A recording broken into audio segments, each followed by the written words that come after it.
السلام علیکم ناظرین، پروگرام وساخ کے ساتھ آپ کا میزبان شاکر حسین شاکر پاکستان ٹیلی ویژن نیشنل ملتان کے لائیو اسٹوڈیو پر حاضر۔ کہیے کیسے مزاج ہیں؟ ایسے مزاج رہیں تو موسم کی وجہ سے اچھے مزاج ہو جاتے ہیں۔ جب گرمی ہوتی ہے تو مزاج بھی گرم، اور جب سردی ہوتی ہے تو مزاج تب سرد نہیں ہوتا۔ معلوم نہیں اس میں کیا رمز پوشیدہ ہے۔ شاید یہ پوشیدہ ہے کہ موسم کے اثرات جو ہیں طبیعت پر کبھی کبھار اثر انداز ہوتے ہیں، ورنہ جو مزاج ایک مرتبہ بن گیا اس سے ہم کیسے بھاگ سکتے ہیں، کیسے فرار حاصل کر سکتے ہیں۔ آج کے ہمارے پروگرام کا جو سب سے اہم موضوع ہے وہ یہ ہے کہ آج پوری قوم، بلکہ جہاں جہاں پر بھی پاکستانی ہیں، وہ کشمیریوں کے ساتھ مل کر بھارت کے خلاف یوم سیاہ منا رہے ہیں۔ جناب 78 برس ہونے کو آ گئے اور بھارت کی ہر دھرمی ویسی کی ویسی ہے، لیکن ہم ہمیشہ سے یہ کہتے ہیں کہ کشمیر ہماری شہرگ ہے اور اس پر ہمارا کوئی بھی سمجھوتا نہیں ہوگا۔ الحمدللہ جس طریقے سے پاکستانی فوج نے حالیہ جنگ میں بھارت کو پسپا کیا، شکست فاش دی، اس کے بعد اب اگلی جو فتح ہے وہ کشمیریوں کے ساتھ ہم منائیں گے۔ وجہ یہ ہے کہ کشمیر ہے تو ہم ہیں، اور کشمیر ہماری آکسیجن کی طرح کام کرتی ہے۔ وفادار قوم ہے اور پاکستانی بھی، تمام پاکستان بھی ان کے ساتھ وفاداری نبھا رہے ہیں۔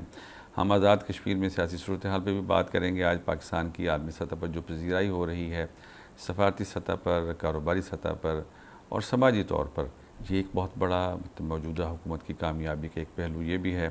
حکومت پیپلز پارٹی کے تعلقات کیسے جا رہے ہیں، پاکستان اور خطے کی صورتحال اور سیاسی اور معاشی صورتحال، یہ بھی ہمارے آج کے موضوعات کا حصہ ہیں۔ ان موضوعات پر گفتگو کرنے کے لیے موجود ہیں ہمارے اس شہر کا سیاست کے حوالے سے انتہائی قابل سعادت احترام نام، محترم نام، بڑا شاندار گھرانہ ہے سیاست کے حوالے سے، اور جب ہم ان سے ملتے ہیں، ان کے خانوادے کے کسی فرد سے ملتے ہیں تو احساس ہوتا ہے کہ ایک تہذیب یافتہ جو خاندان ہے وہ ملتان میں بستا ہے، رجوانہ فیملی۔ آج ہمارے مہمان ہیں ملک اعجاز رجوانہ صاحب، سابق یونین ناظم بھی ہیں اور پھر سیاسی رہنما بھی ہیں، پاکستان مسلم لیگ نواز سے بھی تعلق ہے۔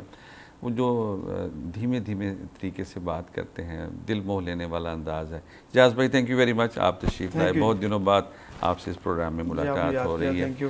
ہماری دوسری مہمان پاکستان پیپلز پارٹی کی رہنما ہے۔ میں ان کے بارے میں ہمیشہ یہ کہتا ہوں کہ دلائل کے ساتھ بات کرتی ہیں، اور اس میں لگتا ہے کہ ان کے دلائل جو ہیں وہ حقیقت کے نہ صرف قریب ہیں بلکہ سچ بولتی ہیں، اور جب کبھی ان کو غصہ آتا ہے تو غصے میں بھی تدبر کا ساتھ نہیں چھوڑتی۔ جی ڈاکٹر عائشہ عبداللہ، آپ کی بڑی مہربانی، پیپلز پارٹی سے آپ کا تعلق ہے، آپ تشریف لائی ہیں اور ہمیں اچھا لگ رہا ہے۔ اعجاز رجوانہ صاحب، جیسے کہ آپ کو معلوم ہے آج 27 اکتوبر ہے اور پوری قوم جو ہے وہ کشمیریوں کے ساتھ مل کر ایک یوم سیاہ منا رہی ہے بھارت کی بربریت کے خلاف اور اس کے ظلم و ستم کے خلاف۔ دیکھیے، سوچئے کہ جب 14 اگست 1947 اور اس کے کچھ ہی دنوں بعد، کچھ ہی ہفتوں بعد 27 اکتوبر 1947 کو بھارت سب سے پہلا جو ہم پر حملہ کرتا ہے وہ کشمیریوں پر کرتا ہے، تو تب سے لے کر اب تک ایک جو سلسلہ جاری و ساری ہے، اور میں سمجھتا ہوں کہ کشمیری ابھی تک گھبرائے نہیں ہیں، ڈٹے ہوئے ہیں۔ کیا کہنا چاہیں گے؟ سب سے پہلے تو میں آپ کا شکریہ ادا کروں گا، آپ نے ایک موقع کی مناسبت سے اچھا موضوع آج انتخاب کیا ہے۔ لیکن کشمیریوں کی اگر آپ ہسٹوریکل دیکھیں، ان کی ایک جو کشمیری قوم کی شناخت ہے وہ جدوجہد سے بھری ہوئی ہے۔ آپ دیکھیں ڈوگرا راج سے شروع کریں اس کو، کہ ڈوگرا راج جب انگریزوں نے ڈوگرا راج کو کشمیر فروخت کیا تو اس وقت سے انہوں نے جدوجہد شروع کی، اور آج تک ان کی جدوجہد کسی نہ کسی شکل میں جاری و ساری ہے۔ تو اس حساب سے ہم کہہ سکتے ہیں کہ ایک ریزیلینس قوم ہے، کہ انہوں نے اپنے آپ کو کبھی بھی دبنے نہیں دیا اور کسی کو اپنے اوپر حاوی نہیں ہونے دیا۔ ایسے ہی ہے، انہوں نے قربانیاں دی ہیں، شہادتیں دی ہیں، اور اس وقت بھی جو ماہرین کی رائے ہے 78,000 لوگ شہید، جی ماہرین کی رائے ہے کہ پر پرسن جو فوج کی تعداد ہے وہ دنیا میں سب سے زیادہ کشمیر میں ہے۔ تو اس وقت تک تقریباً 8-9 لاکھ بھارت کے خوف کا اندازہ لگایا جا سکتا ہے۔ تو 8-9 لاکھ فوج کشمیر میں انہوں نے تعینات کی ہوئی ہے، مگر اس کے باوجود جو حریت پسندوں کا جذبہ ہے، جو کشمیری قوم کا جذبہ ہے، اس کو وہ کم نہیں کر سکے۔ انہوں نے شہادتیں دی ہیں، معاشی طور پہ شہادتیں دی ہیں، نقصان برداشت کیے ہیں، جسمانی طور پہ انہوں نے نقصان برداشت کیے ہیں۔ ان کے شہداء کی تعداد لاکھوں سے گزر چکی ہے، غالباً 1 لاکھ سے زیادہ شہداء ہیں ان کے 92 سے لے کے اب تک، اور اس سے پیچھے جو انہوں نے اشاعتیں دی ہیں وہ ایک الگ ہے. اس کے علاوہ ماؤں بہنوں کے حوالے سے جو بھارت نے بربریت کا مظاہرہ کیا ہے ہمیشہ ہی کرتا ہے. وہ صرف انہوں نے کشمیریوں پہ ظلم نہیں کیا, انہوں نے اپنا بھی سیاہ چہرہ دنیا کو دکھایا ہے کہ بھارت کی جو ڈیموکریسی ہے وہ کس حد تک سیاہ رنگ میں ہے, ان کا اصل روپ سامنے آیا. ہاں جی بالکل, اور اس میں کوئی انسانیت یا جمہوریت کا کوئی اس میں گزر نہیں ہے, صرف مفادات ہے کہ کشمیریوں کو کسی بھی طرح دبا کے اس علاقے پہ قبضہ برقرار رکھا جائے اور ان کے وسائل کو استعمال کیا جائے بھارت کے لیے. ہاں بالکل آپ صحیح کہہ رہے ہیں کہ بھارت کا جو ان کے وسائل پر نظر ہے نا, اصل تو اس پہ قبضہ کرنا چاہتا ہے. عائشہ آپ کیا کہنا چاہیں گی؟ آج 27 اکتوبر ہے اور پوری قوم کشمیریوں کے ساتھ مل کے یوم سیاہ منا رہی ہے, اور آج ہر جگہ پر احتجاجی ریلیاں ہیں, اظہار یکجہتی کی بھی ریلیاں ہیں, کیا کہنا چاہیں گی؟ بسم اللہ الرحمن الرحیم. پہلے تو بہت شکریہ آپ کا. ایک شعر سے آغاز کروں گی. یاران جہاں کہتے ہیں کشمیر ہے جنت, یاران جہاں کہتے ہیں کشمیر ہے جنت, جنت کسی کافر کو ملی ہے نہ ملے گی. کیا بات ہے. تو میں یہی پیغام ہے میرا انڈینس کے لیے, ہندوستانیوں کے لیے, کہ یہ جو کشمیر ہے یہ ہمارا اٹوٹ انگ ہے, ہم کبھی بھی اس پہ کمپرومائز نہیں کریں گے. اگر آپ اس خطے میں امن چاہتے ہیں تو اس کے لیے آپ کو کشمیریوں کو ان کا رائٹس دینا پڑیں گے اور ان کو آزادی دینی پڑے گی.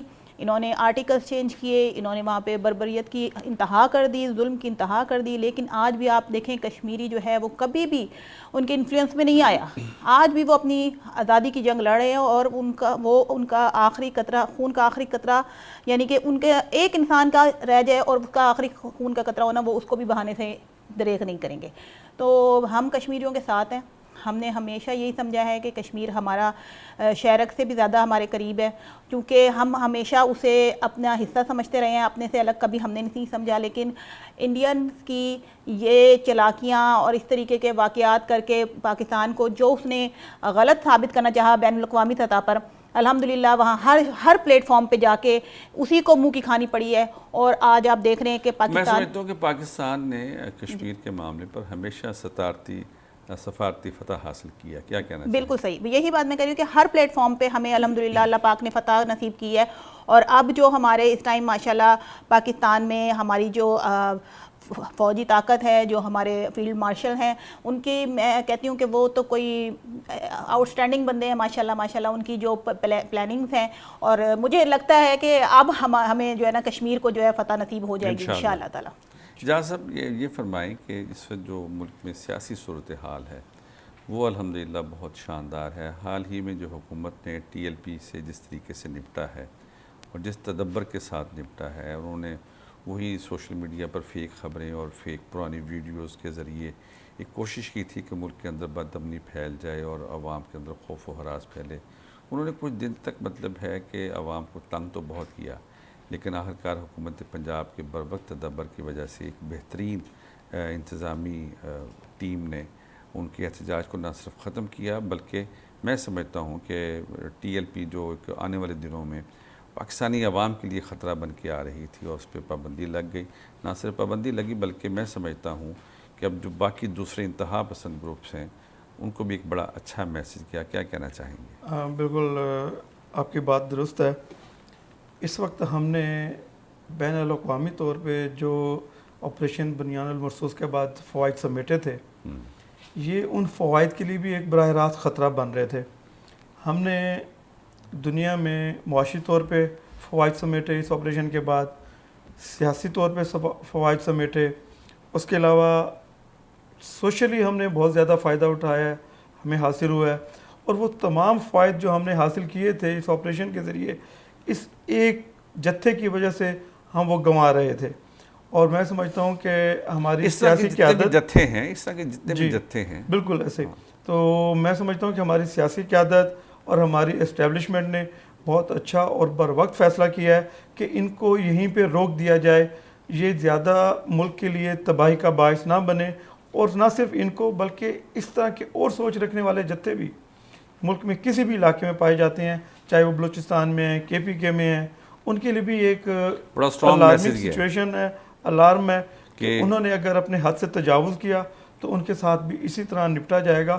اور اچھا یہ بتائیے اجاز صاحب کہ یہ جو مذہب کی آڑ کے اندر ملک کے اندر بد امنی پھیلانے کی جو پرانی ایک ان کی روش ہے, وہ کب ختم ہو سکتی ہے؟ اس پہ ہم کیسے قابو پا سکتے ہیں؟ دیکھیں، ایک تو اس میں ہمیں جانا پڑے گا ہسٹری میں آپ یہ دیکھیں کہ جب ضیاء صاحب آئے تھے یا رشیا نے افغانستان پہ حملہ کیا تھا تو ہمارا جو تعلیمی اداروں کا کیوریکولم بدلا گیا تھا. ہم وہاں سے اس کو اگر شروع کریں تو میں سمجھتا ہوں کہ وہیں سے ہماری خرابیوں کا آغاز ہوا. تو اس کے بعد میں سمجھتا ہوں کہ اگر عمران خان صاحب کی نیت اچھی تھی تو انہوں نے اس میں کچھ مثبت تبدیلیوں کی کوشش کی، مگر ان کے بارے میں لوگوں کی رائے متنازع ہے تو میں اس لیے کچھ نہیں کہوں گا. مگر میں یہ سمجھتا ہوں کہ اگر آج بھی ہم اپنے تعلیمی جو ہمارا تو افغان باشندوں کو یہاں لا بسایا نا، دیکھیں اسی وجہ سے تو وہ متنازع ہو گئے. مگر اس میں ایک چیز انہوں نے شروع کی تھی کہ تعلیمی جو ان کا صورتحال ہے اس میں جو مضامین ہیں ان میں بہتری لائی جائے، تو انہوں نے ایک کاوش کی، مگر وہ پھر اپنے ہی کچھ ایکشن کی وجہ سے وہ متنازع ہو گئے. لیکن کاوشوں میں بھی فرقہ واریت آ گئی تھی جس کی وجہ سے بڑے مسائل. بالکل آپ صحیح فرما رہے ہیں. مگر یہ ہے کہ اب موجودہ حکومت بھی اگر میں سمجھتا ہوں کہ تعلیمی کیوریکولم کو بہتر کریں اور بتدریج اس کو اچھائی کی طرف اور بھلائی کی طرف لے کے آئیں، بجائے اس کے کہ بالکل اچانک کریک ڈاؤن کر دیا جائے، تو جو بچپن سے آپ لوگوں کو ٹرین کر کے اچھائی کی طرف لائیں گے تو وہ دیر پا ہوگی، بجائے اس کے کہ آپ ایک دفعہ ڈنڈا چلا کے کسی کی سوچ بدلنے کی کوشش کریں. عائشہ، آپ کیا کہنا چاہیں گی؟ یہ جو ٹی ایل پی کا آپریشن ہوا حال ہی میں، ظاہر ہے کہ سیاسی صورتحال بہت بہتر ہو گئی ہے، صوبے میں امن ہو گیا ہے، ورنہ تو کچھ دنوں کے لیے ہر شہری اپنے اپنے شہر میں قید ہو گیا تھا اور ان کے احتجاج کی وجہ سے نقصان بھی کافی ہوا. حکومت کے اس تدبر کے بارے میں آپ کیا کہنا چاہیں گے؟ دیکھیں بہت اچھا سٹیپ لیا ہے گورنمنٹ نے. دیکھیں اس ٹائم ہم جس کنڈیشن میں ہیں اور جو ہماری اکانومک سٹیبلٹی ہے وہ ہمارے لیے بہت ضروری ہے. اگر آپ اس طریقے کی چیزوں کو بڑھاوا دیں گے یا ان کو ہم اس طرح کے مطلب آ کے ہمارے ملک میں وہ کوئی بھی آئے اور اٹھے اور انتشار پھیلانا شروع کر دے، دیکھیں اس سے کیا ہوتا ہے، بزنس ڈسٹرب ہوتا ہے، پیشنٹ نے اگر جانا ہے اس کی ڈسٹربنس ہوتی ہے، ہاسپٹل تک پہنچنے کے لیے راستے بند ہو جاتے ہیں. دیکھیں آپ نے اگر بیرون ملک ٹریول کرنا ہے، کسی کی علاج کی مطلب اپائنٹمنٹ ہے، کسی کا ویزا ایکسپائر ہو رہا ہے، کسی نے نئی نوکری جوائن کرنی ہے، بالکل بہت سارے ایشوز ہو جاتے ہیں اور بہت ساری ہر کام رک جاتا ہے. تو میرا خیال ہے کہ اگر کسی نے کوئی احتجاج کرنا ہے تو پورا من احتجاج کرے. اگر کسی کو کسی چیز سے پرابلم ہے تو اس کے بہت سارے طریقہ کار ہیں. آپ اسمبلی میں بات کریں، سب سے پہلی بات یہ ہوتی ہے کہ آپ اسمبلی میں آپ لوگوں کے کوئی نہ کوئی پریزنٹیٹر ہوں گے، آپ ان سے کہیں وہ بات کریں، جا کے ٹیبل پہ بات کی جائے. یہ کون سا طریقہ کار ہے؟ آپ ملک کو بند کر دیں اور ملک کو روک دیں اور ملک میں انتشار پھیلائیں اور آپ اپنی وہ گنوں کا اور اس کا اسلحے کا استعمال کریں گے. آپ بچوں کو کیا ٹریننگ دے رہے ہیں؟ کس طرف ہمیں لے کے جا رہے ہیں؟ ہمارا ملک بہت مشکل سے ایک ٹریک پہ چڑھا ہے. کہ نئی نسل کو مذہبی انتہا پسندی سے دور رکھنے کے لیے پہلے تو حکومت اور اس کے بعد پھر ایز اے فرد، ایز اے پاکستانی ہمیں کیا کرنا چاہیے؟ دیکھیں ہمیں جو ہے نا ان چیزوں سے دور رکھنے کے لیے یہ کرنا چاہیے کہ ہمیں بچوں کو اچھے طریقے کی مطلب ٹریننگ دینی چاہیے. لائک ہمیں جیسے میرے بھائی نے کہا کہ ہمیں اپنے سیلیبس کو چینج کرنا چاہیے، اس میں اچھی چیزیں ایڈ کرنی چاہیے. دیکھیں وہی سلیبس چلا آ رہا ہے جو تقریباً پچھلے 10 سال سے ہے، اس میں تھوڑی سی چینجز کریں. اس میں دیکھیں ہر ملک جو ہے نا 78 برس سے تو ہم یہ طے نہیں کر پائے کہ ہمارا مطلب سلیبس کیا ہوگا یا ذریعہ تعلیم کیا ہوگا. یہ بھی تو ہر ملک جو ہے نا وہ سب سے زیادہ اپنا فوکس کرتے ہیں اپنے ایجوکیشن سسٹم پہ، جبکہ بدقسمتی سے ہمارے ایجوکیشن سسٹم کو اتنی زیادہ پریفرنس نہیں دی جاتی. جبکہ اگر آپ چاہتے ہیں کہ ایک اچھا معاشرہ قائم ہو، اس کے لیے ضروری ہے آپ ایک اچھا گھرانہ بنوائیں. اچھا گھرانہ جب اچھے پیرنٹس تبھی بنیں گے جب وہ اچھے طریقے سے تعلیم لے کے آئیں گے. تو یہاں پہ جو ہے ہم مار کھا جاتے ہیں اور پھر ہمیں اس طریقے سے مذہبی طریقے سے ہمیں لپیٹ کے اور بتا کے سمجھایا جاتا ہے، جو کہ آپ یقین کریں کہ کئی لوگوں کو مذہبی کانسیپٹ کلیئر ہی نہیں ہے، جو کہ علم بردار بنے ہوئے ہیں مذہب کے، ان کے کانسیپٹ ہی کلیئر نہیں ہے.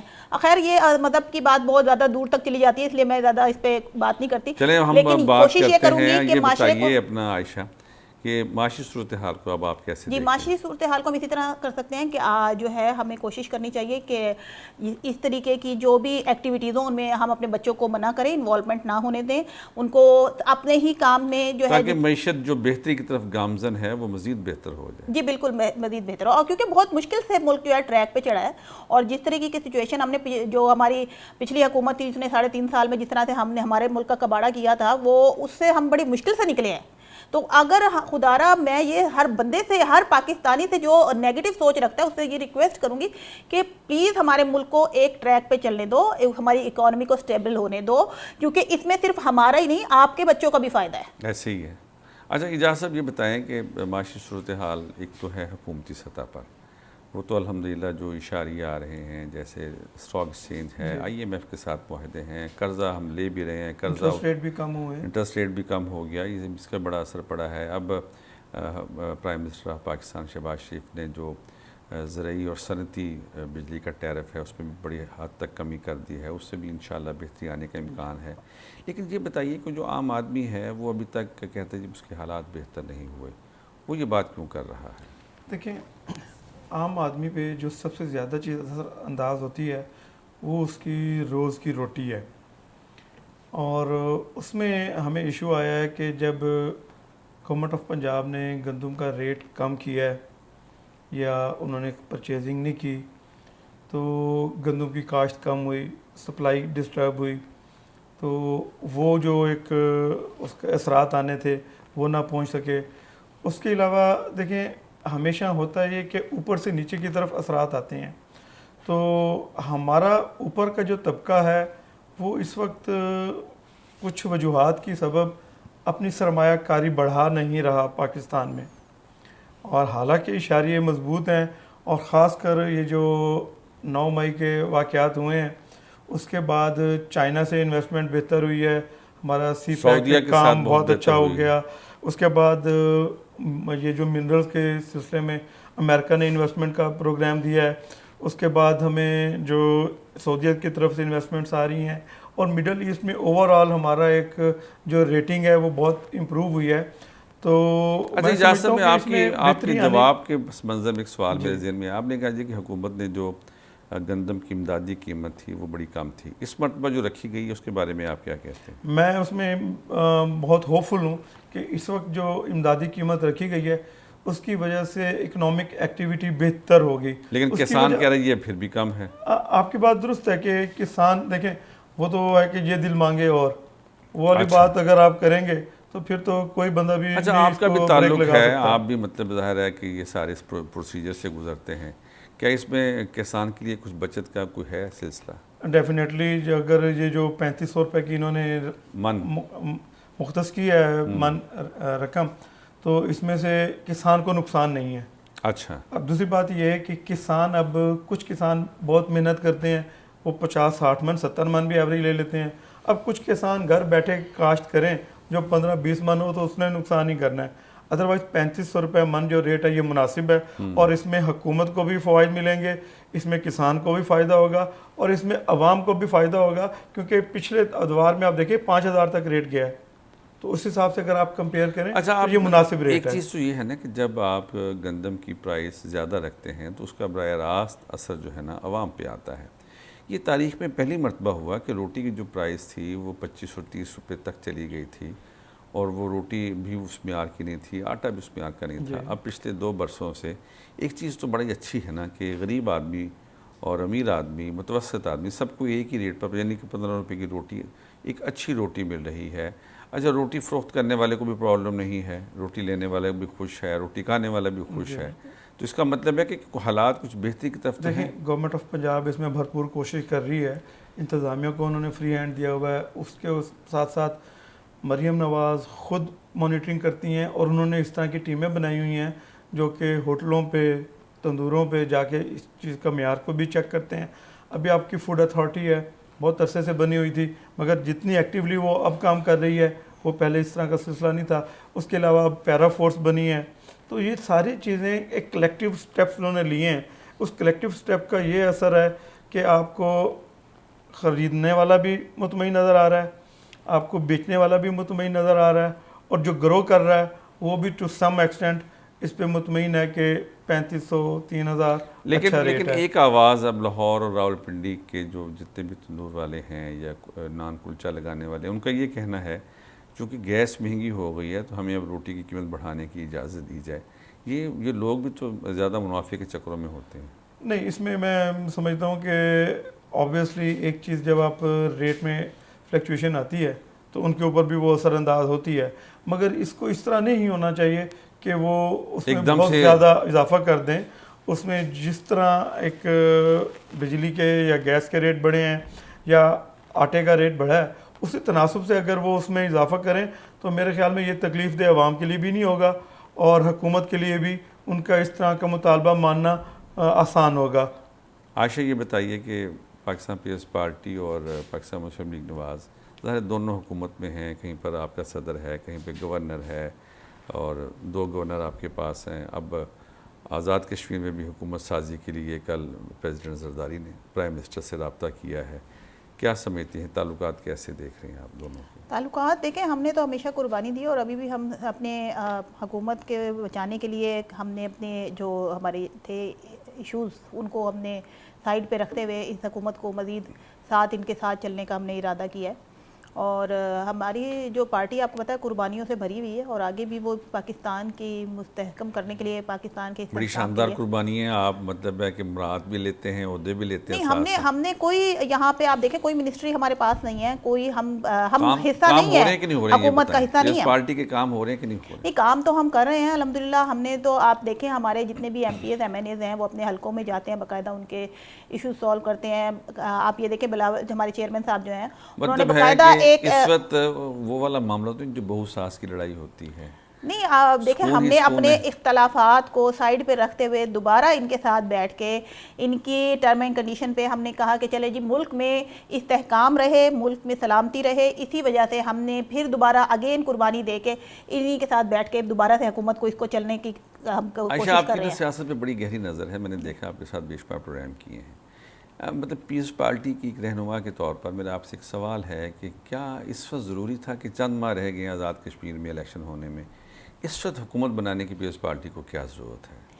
دیکھیں میرا اور اب آپ نے پی ٹی آئی میں بھی فارورڈ بلاک بنا کر وہ بھی جوائن کر گئے ہیں، تو کیا یہ بہتر نہیں تھا کہ اس پورے عرصے میں آپ تیاری کرتے الیکشن کی؟ ہاں، اب جب حکومت میں آ جائیں گے تو 10,000 لوگوں کو ناراض کریں گے، 10 لوگ مانیں گے آپ کے ساتھ؟ نہیں، ہم آپ کو پتہ ہے کہ پیپلز پارٹی کی ہمیشہ یہ ایک طریقہ کار رہا ہے کہ ہمیشہ وہ چاہتے ہیں کہ عوام کو ہم فیسلیٹیٹ کریں. اور انشاءاللہ تعالیٰ آپ یہ دیکھیں کہ جہاں پہ بھی ہماری حکومت الحمدللہ رہی ہے وہاں پہ ہم نے لوگوں کو فلاح کے ہی کام کہیں، لوگوں کی فلاح کے کام کیے ہیں لوگوں کے لیے.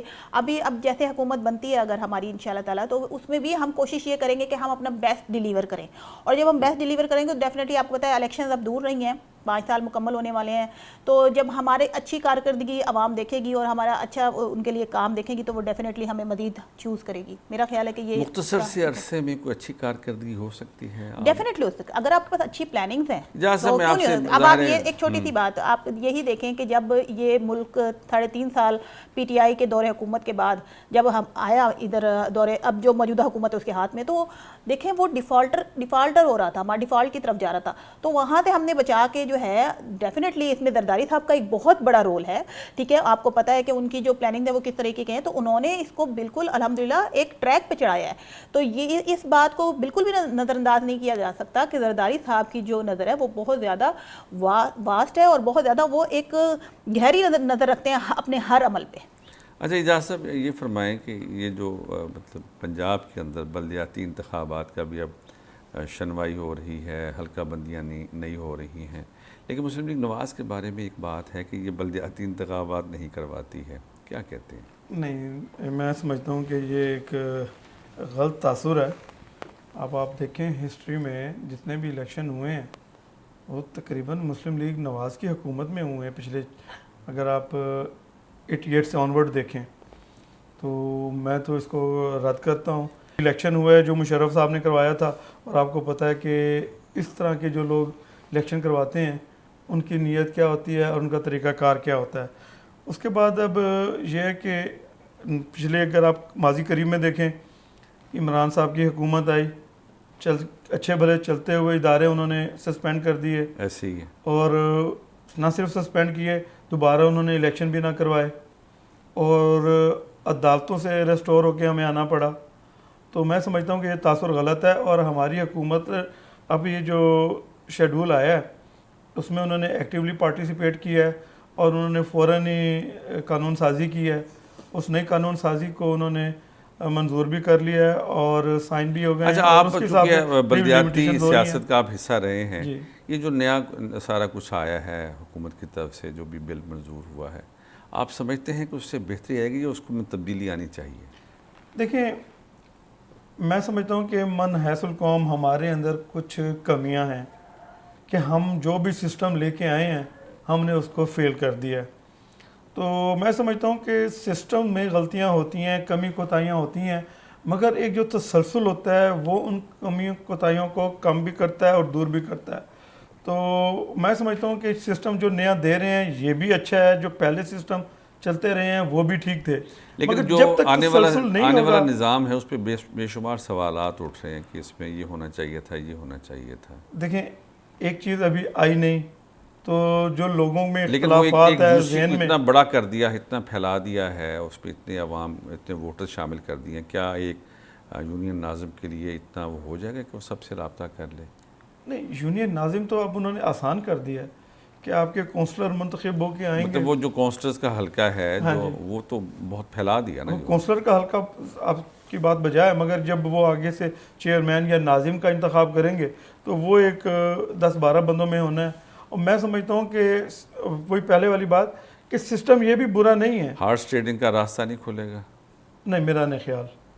عائشہ، میں آپ سے پوچھنے جاؤں گا، ایک منٹ جی ٹھہریں جی، عائشہ نے اسمائل پاس کی ہے، جب یہ کونسلرز کے پاس لوگ جائیں گے کہ جی مجھے آپ ناظم اور یونین نائب ناظم بنا دیں، تو کیا کہتے ہیں اگر وہاں پر کمپٹیشن ہو گیا تو؟ جی، میں بالکل آپ کی بات سے سہمت ہوں کہ یہ اس طریقے سے جو ہے وہ ہارس ٹریڈنگ کا راستہ کو ڈیفینیٹلی کھولے گا اور ایک زبردست قسم کا کمپٹیشن ڈیولپ ہوگا۔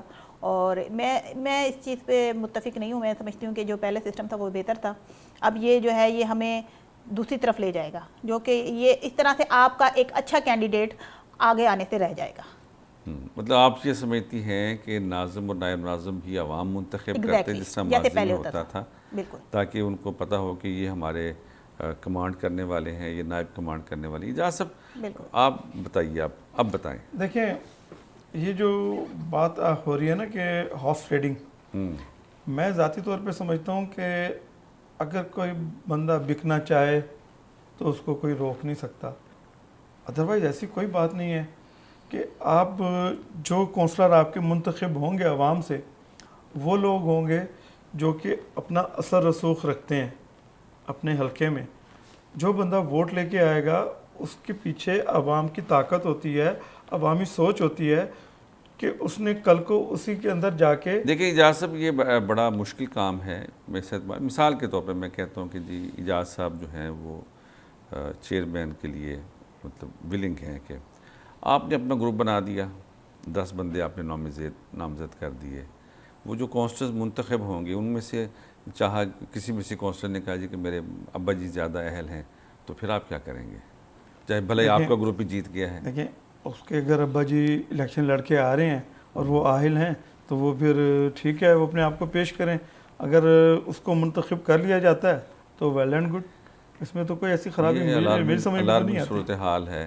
اچھا عائشہ، یہ ابھی بات ہم کر رہے تھے، خواتین کا کتنا شیئر ہے اس بلدیاتی انتخابات میں؟ خواتین تو ہمیشہ ایک مین رول میں رہی ہیں اور ابھی آگے بھی آپ کو پتہ ہے لیڈی کونسلرز وغیرہ، اور اس میں سارا کیا آپ سمجھتی نہیں ہے کہ خواتین کو مخصوص نشستوں کی بجائے براہ راست انتخابات میں حصہ لینا چاہیے؟ ڈیفینیٹلی لینا چاہیے۔ اب تو یہ وہ ٹائم ختم ہو گیا ہے، میرا خیال ہے کہ یہ تھوڑی سی چینجز ہونی چاہیے کہ وہ بھی ووٹ لے کے آئیں، کیونکہ اب بھی آج کی عورت بہت زیادہ مضبوط ہے اور آج کی عورت بہت زیادہ ٹیلنٹڈ ہے اور ہمارے پاس ایکسپلوئر زیادہ ہے۔ تو میرا خیال ہے کہ اب کی عورت کو اب یہ مخصوص نشستوں سے ہٹ کے نا، وہ یہ تو مخصوص نشستوں والا وہ جو ہے سمپتی والا ایک کیس ہو جاتا ہے، تو وہ میرے خیال سے اس چیز سے ہٹ کے مقابلے کرنا چاہیے اور باقاعدہ جس طریقے سے مطلب کنٹیسٹ کرے، الیکشن لڑے اور اس طریقے سے آئے، یہ زیادہ اچھا ہے۔ قانونی طور پہ تو اس پہ ابھی قدغن نہیں ہے، خواتین آ سکتی ہیں ڈائریکٹ۔ نہیں آ تو سکتی ہیں، لیکن قبولیت کی بات ہوتی ہے نا، ہمارے ہاں معاشرے میں بھی تو بے شمار ایسے علاقے جہاں خواتین کو ووٹ ڈالنے کی اجازت نہیں ہے۔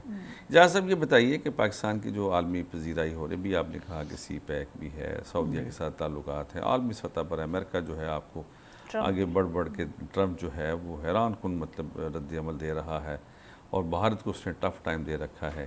یہ کیا سمجھتے ہیں کہ جو ہماری موجودہ فوجی اور سول قیادت ہے، اس نے جو جس تدبر کے ساتھ پوری دنیا میں اپنا چہرہ منوایا ہے، یہ اس کے ثمرات سامنے آ رہے ہیں؟ اور وزیر اعظم بھی جا رہے ہیں اب دوبارہ سعودی جی عرب. بالکل، میں سمجھتا ہوں کہ یہ ایک بہت آج کل ایک اسٹڈی کے لیے وسیع موضوع ہے کہ یہ جو آپریشن تھا اس کے بعد ہم نے ملٹری کیا حاصل کیا ہے، اکنامکلی کیا حاصل کیا ہے، پولیٹیکلی کیا حاصل کیا ہے، اور سوشلی کیا حاصل کیا ہے، جیوگرافیکلی کیا حاصل کیا ہے. اب ملٹریلی آپ دیکھیں کہ ہماری بہت عرصے سے بات چیت چل رہی تھی آذربائیجان کے ساتھ JF-17 تھنڈر کی، مگر جیسے یہ ان مئی والے واقعات ہوئے اس کے بعد وہ بہت جلد میٹیریلائز ہوا. آپ کی فوج کی پہچان جو کہ اچھی تھی مگر اس کو اتنا زیادہ انڈیا کے مقابلے میں اہمیت نہیں دی جاتی تھی، وہ امپروو ہوئی. اگر معاشی طور پہ دیکھیں، آپ کا یہ جو امریکہ ہے وہ $500 ملین کی انویسٹمنٹ کر رہا ہے بلوچستان میں منرل مائننگ پہ. اس کے علاوہ سعودی عرب سے آپ کو فنڈنگز آ رہی ہیں. اچھا، اگر آپ پولیٹیکلی دیکھیں تو مڈل ایسٹ کے ساتھ آپ کے ریلیشن پچھلی حکومت کے دوران PTI کی گورنمنٹ میں خراب ہو گئے تھے، وہ آپ کے یکدم امپروو ہوئے، بہت زیادہ اس کے اوپر اثر پڑا. اچھا، کمیونٹی کے طور پہ سوشلی آپ دیکھیں تو مڈل ایسٹ میں انڈین کمیونٹی پاکستانی کمیونٹی پہ چھائی ہوئی تھی، مگر اس آپریشن کے بعد ان کو بہت بوسٹ ملا کہ وہ جو بالکل چڑھ کے آئے ہوئے تھے انڈین کمیونٹی وہ بیک فٹ پہ چلی گئی، گھروں میں دبک کر بیٹھ گئے ہیں، شرمندہ سے پھرتے ہیں. تو اس کے بہت وسیع فوائد اچھا، ہمیں تو حاصل مطلب ہوئے یہ ہیں. تو ہو گیا.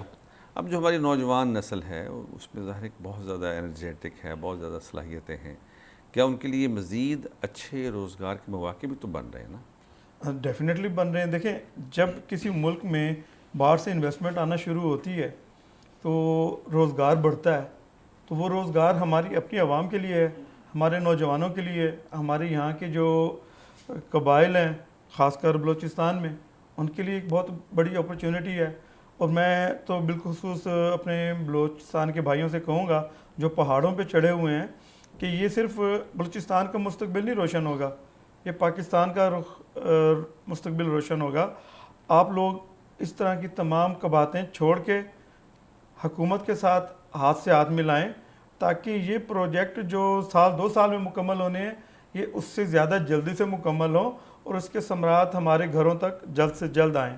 اور بڑا اچھی بات ہے. عائشہ، آپ کیا سمجھتی ہیں کہ جو عالمی سطح پر پاکستان کی پذیرائی ہو رہی ہے اس میں ظاہر ہے کہ ایک تو پرائم منسٹر ہیں، ہمارے فیلڈ مارشل ہیں، پریزیڈنٹ ہیں، چیئرمین سینٹ ہیں، یہ 4 لوگ تو مطلب چل رہے ہیں. ایک اس میں چھوٹا سا نا میں آپ سے پوچھنا چاہوں گا کہ جب انٹرم گورنمنٹ میں بلاول بھٹو زرداری وزیر خارجہ تھے، ہم اس کو بھی اس کے ہاتھ لنک کر سکتے ہیں کہ اس کے بھی تو ثمرات ہیں نا؟ بالکل بالکل. آپ کو پتہ ہے کہ چیئرمین صاحب نے ایک بڑا اچھا رول پلے کیا تھا، تو میں کہتی ہوں یہ اس کے ثمرات تو ہیں ہی، ڈیفینیٹلی ہیں. لیکن اس ٹائم میں سب سے زیادہ جو مطلب میری جو ایک دل کی بات ہم پوچھیں نا آپ، تو میں اپنی فوج سے بہت خوش ہوں. جو ہمارے فیلڈ مارشل صاحب ہیں انہوں نے ایسی پلاننگز کی ہیں کہ آج ہم انٹرنیشنلی ہم سر اٹھا کے چل سکتے ہیں، ہم سر اٹھا کے بات کر سکتے ہیں. جس پاکستان یا پاکستانی کی بات سننے کو کوئی تیار نہیں تھا، آج اس کو لوگ سلام کرتے ہیں، اٹھ کے ملتے ہیں. اور سب سے بڑی بات، ٹرمپ نے جو ہمارے لیے تعریفی کلمات ادا کیے ہیں، مطلب میں واقعی میں نا دونوں ہاتھوں سے سیلیوٹ کرتی ہوں اپنے فیلڈ مارشل صاحب کو کہ جنہوں نے اس طریقے کی پلاننگز دی. اچھا عائشہ، آپ کو وہ یاد ہے کہ وہ جو ایک جتھا ہے جس کا نام PTI ہے، جی اس کی قیادت کہا کرتی تھی کہ ادھر ٹرمپ جو جیتے گا اور ساتھ ہی جو ہمارا جو بانی ہے وہ باہر آ جائے گا اور جو ہو جائے گا وہ ہو جائے گا. ان کی ساری امیدوں پہ پانی کیسے پھر گیا؟ دیکھیں، وہ جو جتھا ہے نا وہ تو صرف ملک دشمن عناصر ہے، ان کا مقصد ہی صرف ملک میں انتشار پھیلانا تھا اور ملک کو جو ہے وہ پیچھے دھکیلنا تھا معاشی طور پر، سیاسی طور پر. اب جب سے آپ دیکھیں، آپ یہ نوٹ کریں کہ جب سے اس جتھے کو کنٹرول کیا گیا ہے، جب سے وہ جو ہے نا ملک جو ہے وہ آگے کی طرف بڑھ رہا ہے، اکانومی ہماری بہتر ہو رہی ہے، ہماری GDP بڑھ رہی ہے، مطلب ہم ایک اچھے گراف پہ جا رہے ہیں. لیکن وہ جو ان کے بانی صاحب ہیں وہ بانی اندر بیٹھ کے بھی سکون نہیں لے رہے، تو ابھی باہر آ گئے تو پھر کیا کریں گے. اس لیے آپ سمجھتی ہیں کہ کچھ عوامی سطح پر کوئی لوگوں کی سوچ میں تبدیلی آئی ہے جو حکومت کے موجودہ اقدامات سے؟ بالکل آئی سر، بہت اچھی ہے. بلکہ اس کا جو کریڈٹ ہے نا میں وہی کہوں گی کہ ہماری فوج کو جاتا ہے. ہماری فوج نے اس طریقے سے ہر بندے کے لیے دل جیتا ہے اور ہر بندے کو انٹرنیشنلی پلیٹ فارم پہ عزت دلوائی ہے کہ آج ہمارا ہر بندے کی سوچ چینج ہو گئی ہے. جو ایک ہمارے مائنڈ سیٹ کر دیا گیا تھا، ہماری نیو جنریشن کو ہمارے خلاف کر دیا گیا تھا، اب وہ کنورٹ ہو رہے ہیں، اب انہیں ریئلائز ہو رہا ہے کہ وہ واقعی غلط تھے، تو اب وہ نا صحیح ٹریک پہ چڑھ رہے ہیں. تو بلکہ اب کی میں گورنمنٹ کی بات کروں گی کہ اب گورنمنٹ نے جو پلانز دیے ہیں وہ بڑے اچھے اچھے پلانز دیے ہیں، تو ان کو دیکھتے ہوئے اب ہماری جو ینگسٹرز ہیں ان کے لیے بڑے اچھے اچھے پلانز آئے ہوئے ہیں. تو اگر وہ ان کو یوٹیلائز کریں، اب اے آئی کا آپ کو پتہ ہے زمانہ ہے، تو اے آئی سے ریلیٹڈ کافی ساری چیزیں، کافی سارے پروجیکٹس ابھی ہمارا پاکستان جو ہے لرننگ الائنس کے پلیٹ فارم سے کیا اور وہ ون کر کے آئے بچے، وہ بھی پاکستان کے لیے بڑا ایک آنر کی بات ہے. آپ کے پلیٹ فارم سے میں ان کو بھی مبارکباد دوں گی کہ پاکستان نے انٹرنیشنلی ون کیا بچوں نے ہمارے، تو ہمارے بچوں کی سوچ پازیٹیو ہو رہی ہے، یہ بڑا اچھا خوش آئند چیز. جی رضوانہ صاحب، آپ جو دیکھ رہے ہیں جس طریقے سے پورے دنیا کے منظرنامے میں پاکستان ایک ڈومینیٹ کر رہا ہے اور بڑا شاندار اس کا ایک امیج بن رہا ہے، کیا کہنا چاہیں گے آپ؟ دیکھیں، یہ تو ایک اللہ تعالیٰ کی رحمت ہے، اور اس میں کوئی شک نہیں کہ جنرل صاحب، فیلڈ مارشل صاحب کا اس میں ایک اہم کردار ہے، مگر اس میں آپ سیاسی قیادت کی انوالومنٹ کو نظر انداز نہیں کر سکتے. سیاسی قیادت نے فوج کو بھرپور مینڈیٹ دیا، بھرپور ساتھ دیا، اور فوج نے بھی اس کو اچھے طریقے سے پے بیک کیا اور ملک کو بین الاقوامی برادری میں اچھی پوزیشن، اچھی سٹینڈنگ پہ لا کھڑا کیا. اور آپ دیکھیں کہ اس وقت دنیا میں 3 طاقتیں ہیں، ہم کہہ سکتے ہیں، چائنا، امریکہ، رشیا، اور اس وقت ہماری سیاسی قیادت تینوں کو برابر لے کے چل رہی ہے. اور انٹرنیشنل ریلیشنز میں مفادات جو ہیں وہ سب سے اہم ہوتے ہیں. ٹرمپ کا آ جانا یا عمران خان صاحب کا باہر آنا یہ میٹر نہیں کرتا، یہ میٹر کرتا ہے کہ آپ نے بین الاقوامی قوتوں سے کیسے اپنے تعلقات اچھے رکھنے ہیں اور اپنے ملک کے لیے آپ نے اپنے عوام کے لیے فوائد کیسے سمیٹنے ہیں. تو اس حوالے سے ہماری سیاسی قیادت اور ملٹری قیادت ایک پیج پہ ہیں اور ایک بیلنس بنا کے چل رہے ہیں، جس سے میں پر امید ہوں کہ مستقبل میں پاکستان زیادہ تیزی سے اور اچھے راستے پہ، ترقی کے راستے پہ گامزن ہوگا، اور جس کے ثمرات انشاءاللہ بہت جلد عوام تک بھی آئیں گے. ابھی آپ دیکھیں کہ پچھلے دنوں میاں صاحب نے سیمی کنڈکٹرز کے لیے ایک نئی، پاکستان کے حوالے سے ایک نئی انڈسٹری ہے، اور دنیا میں اس وقت سب سے زیادہ زور سیمی کنڈکٹرز پہ یا اے آئی پہ جس طرح بتا رہی ہیں زور دیا جا رہا ہے. اور کوئی بھی ملک جب تک وہ خود سیمی کنڈکٹرز پروڈیوس نہ کرے لیٹسٹ ٹیکنالوجی میں ایکسل نہیں کر سکتا، اور ہماری حکومت اس پہ بھی توجہ دے رہی ہے.